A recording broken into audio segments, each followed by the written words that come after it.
Oi, gente, tudo bem com vocês? Espero que sim.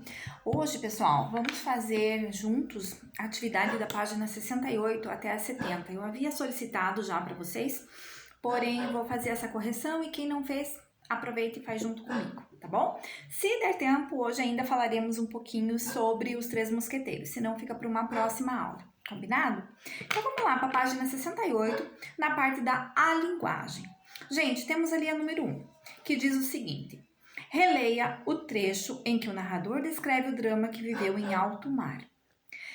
Era medonha a força das águas. O bote acabou virando e nos lançando todos ao mar. Uma onda violentíssima me engolfou, e quando tentava desesperadamente voltar à tona, percebi que a marola havia me aproximado da terra. Usando de todas as minhas forças, nadei na sua direção, antes que outra onda pudesse me afastar da costa. Nada percebi de meus companheiros, desesperado em salvar a própria vida.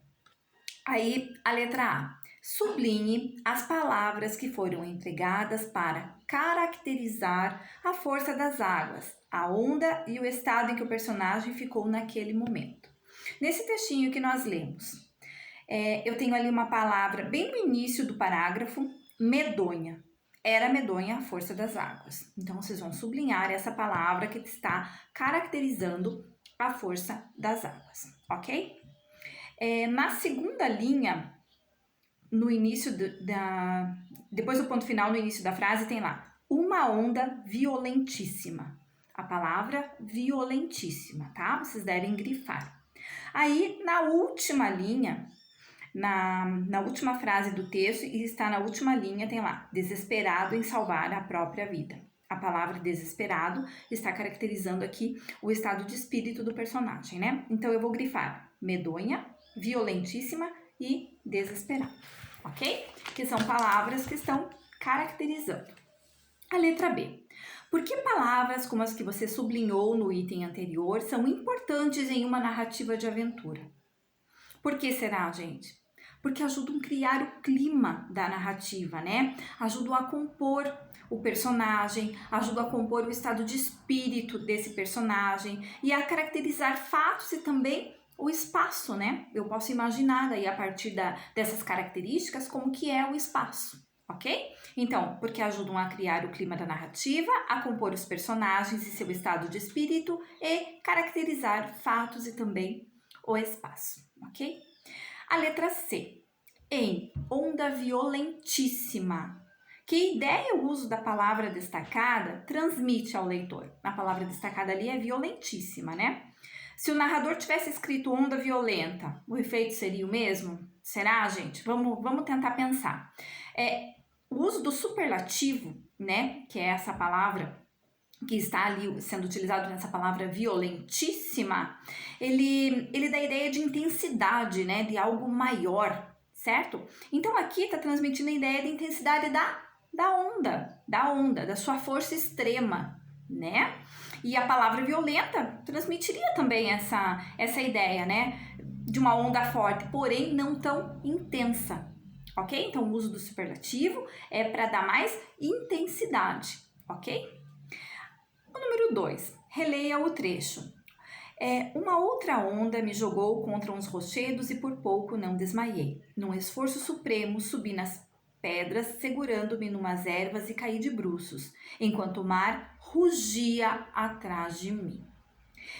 Letra A. Neste momento da narrativa, como estavam as águas do mar, nas quais se aventura o narrador, gente? Como que as águas estavam? Estavam tranquilas? Será? Não, né? Estavam extremamente agitadas, com ondas enormes e violentas, certo? Então, estavam agitadas, extremamente agitadas, com ondas enormes e violentas. Letra B. Qual é o sentido da palavra rugia nesse trecho? Lembrem que eu sempre digo para vocês que é importante vocês sempre terem um dicionário em mãos, né? Eu sei, gente, que na era da tecnologia você tem o celular, você procura muito rapidamente ali, mas o ideal é ter um dicionário para que você possa se habituar, se familiarizar, a procurar, a saber procurar as palavras, né? A saber certinho ali a ordem alfabética das palavras e onde encontrá-las, ok? Então, quem tem o dicionário, procura ali a palavra rugia no dicionário e vejam os significados. Mas aqui, rugia pode significar o que, gente? Urrava, fremia, bradava. E essa palavra está relacionada ao quê? Ao som dos animais, aos sons que os animais produzem, né? Que animais ferozes, né? Como o leão, por exemplo, emite, né? Então, qual o sentido da palavra nesse trecho? Pode significar urrava, fremia e bradava, que está ligado ao som que os animais produzem, certo? Letra C. O que se pode concluir a respeito da escolha do autor por essa palavra para falar do mar? Ele escolheu, né, essa palavra para falar do mar. Como a gente viu na definição ali, é a palavra que é utilizada para definir o som de alguns animais ferozes, certo? Mas ele utilizou essa palavra para o mar. Na verdade, é uma metáfora, porque o mar não está rugindo, né? Mas metaforicamente. E por que será que ele quis usar essa palavra? Porque ao utilizar, gente, esse verbo, né, o verbo rugir, ele comparou o mar a um animal feroz, querendo dar a ideia de que o mar estava realmente muito bravo, o mar estava realmente muito violento, né? Então, a escolha da palavra foi exatamente por isso, para intensificar essa situação, ok? Número 3. Releia este trecho. Súbito, a jangada embicou num banco de areia e quase viramos. Assustado, deitei-me de comprido sobre as tábuas e fiquei assim por meia hora, enquanto a maré subia de todo e voltei a flutuar. Agarrei um dos remos e me pus furiosamente a remar. Letra A. As duas palavras em destaque, ali o súbito e furiosamente, né, informam o modo como os fatos aconteceram. Que sentidos cada uma delas atribui ao fato narrado?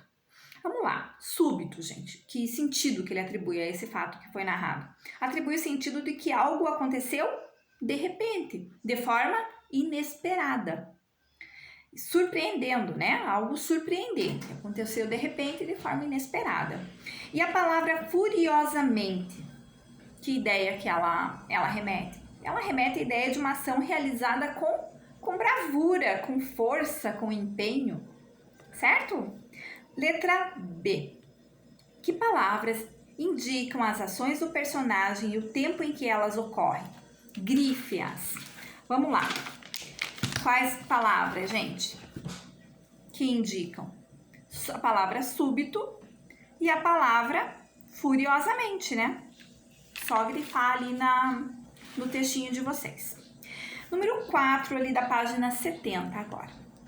Assim como as caravelas antigas transformaram-se ao longo do tempo em grandes e seguras embarcações, a língua também sofre transformações com o passar do tempo, e até em uma mesma época, de acordo com as circunstâncias sociais. Leia o trecho de uma crônica de Carlos Drummond de Andrade e observe como a linguagem mudou.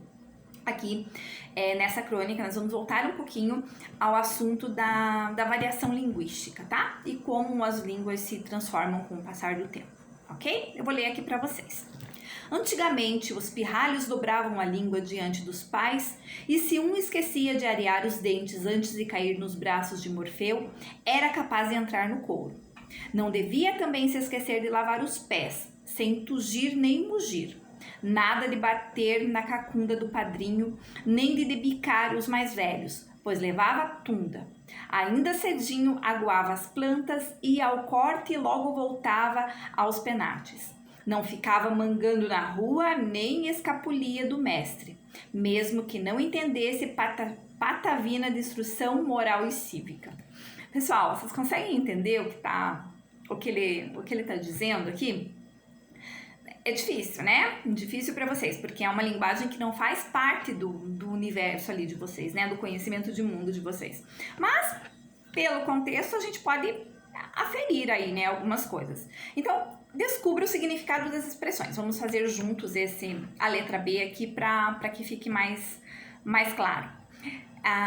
No número 1, antigamente, os pirralhos dobravam a língua diante dos pais. O que isso significa, gente?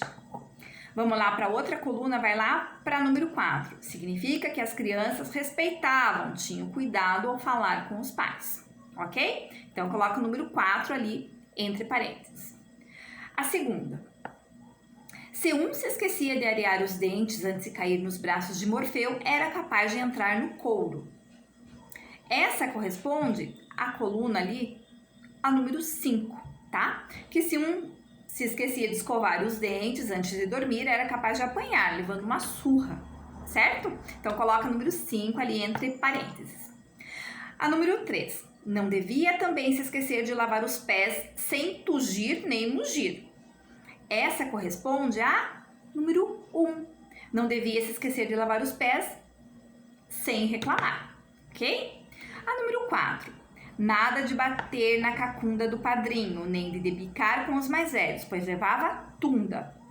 A número 4 corresponde à segunda coluna, número 3.